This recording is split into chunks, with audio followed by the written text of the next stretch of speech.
अनंगपुर महापंचायत में सरकार को 30 दिन का अल्टीमेटम। अरावली में तोड़फोड़ का विरोध, दीपेंद्र हुड्डा, दुष्यंत चौटाला और राकेश टिकैत हुए शामिल।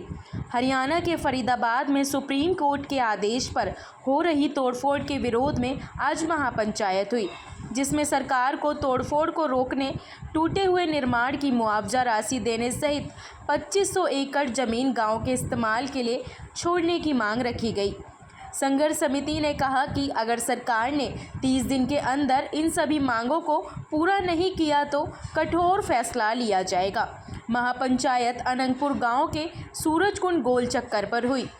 पिछले लगभग 20 दिनों से अरावली पर्वत श्रृंखला में सुप्रीम कोर्ट के आदेश पर वन विभाग और नगर निगम मिलकर अब तक 200 छोटे बड़े निर्माणों को गिरा चुका है। अनंगपुर गांव में वन विभाग की जमीन पर बने कई मकानों को तोड़ दिया गया है।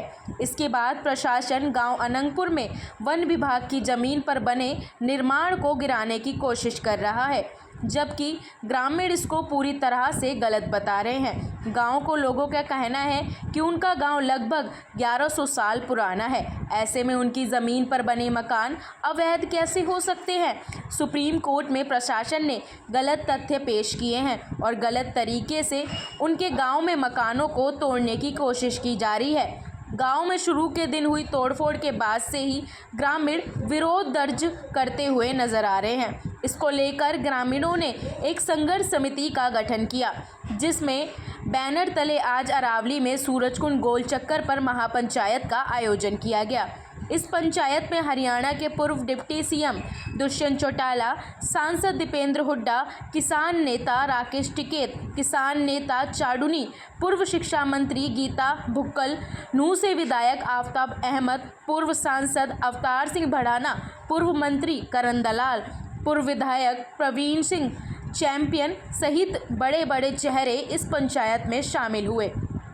अनंगपुर गांव में हो रही तोड़फोड़ को रोका जाए, सरकार उन मकानों को मुआवजा राशि दे जो वन विभाग की टीम ने तोड़ दिए हैं। गांव की 4500 एकड़ के रकबे में से 2000 एकड़ वन विभाग अपने हिस्से से ले और 500 एकड़ ज़मीन गांव के इस्तेमाल के लिए छोड़ी जाए। इसके लिए सरकार 30 दिन के अंदर कानून में संशोधन करके और तुरंत प्रभाव से अध्यादेश लाए। संघर्ष समिति ने कहा कि अगर सरकार ने 30 दिन के अंदर इन सभी मांगों को पूरा नहीं किया तो कठोर फैसला लिया जाएगा। वहीं दुष्यंत चौटाला ने कहा कि सुप्रीम कोर्ट ने खोरी गांव के मामले में दस्तावेज सत्यापन के बाद ही कार्रवाई के निर्देश दिए थे, लेकिन अनंगपुर में बिना जांच के ही मकानों को तोड़ दिया गया, जो सरासर गलत है। उन्होंने सरकार से मुआवजा देने की मांग की। वहीं दीपेंद्र हुड्डा ने कहा कि सरकार गरीबों की नहीं है, पूंजीपतियों के इशारों पर चल रही है। उन्होंने आरोप लगाया कि अरावली की ज़मीन को पूंजीपतियों को सौंपने की कोशिश की जा रही है। वहीं किसान नेता राकेश टिकैत ने सरकार को चेतावनी दी कि अगर लोगों को मकान और पुनर्वास नहीं मिला तो ये आंदोलन और तेज कर दिया जाएगा। उन्होंने इस सभी गांव की लड़ाई बताया। महापंचायत में फैसला लिया गया कि सरकार को 30 दिन का अल्टीमेट दिया जाए। अगर मांग पूरी नहीं हुई तो संघर्ष समिति सहित सख्त कदम उठाएगी।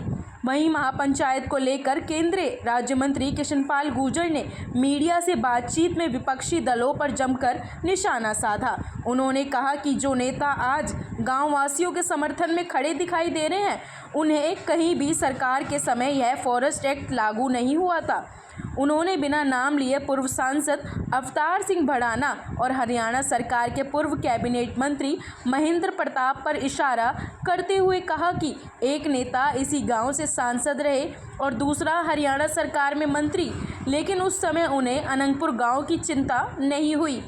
कृष्णपाल गुर्जर ने बताया कि 1992 में कांग्रेस सरकार ने फॉरेस्ट एक्ट लागू किया, फिर 2013 में उसी सरकार ने इसे और आगे बढ़ाया, जबकि आज ये नेता मंचों पर खड़े होकर अनंगरल बयानबाजी कर रहे हैं। उन्होंने यह भी कहा कि यह महापंचायत में सिर्फ विपक्ष को बुलाया गया, जबकि भारतीय जनता पार्टी और सरकार के प्रतिनिधियों को भी बुलाया जाना चाहिए, ताकि वह मौके पर ही लोगों के सवालों का जवाब दे पाते। कृष्णपाल गुर्जर ने दोहराया कि भाजपा सरकार अनंगपुर गांव वासियों के साथ खड़ी है और सुप्रीम कोर्ट में लड़ाई लड़ने पड़ी तो वह भी लड़ी जाएगी।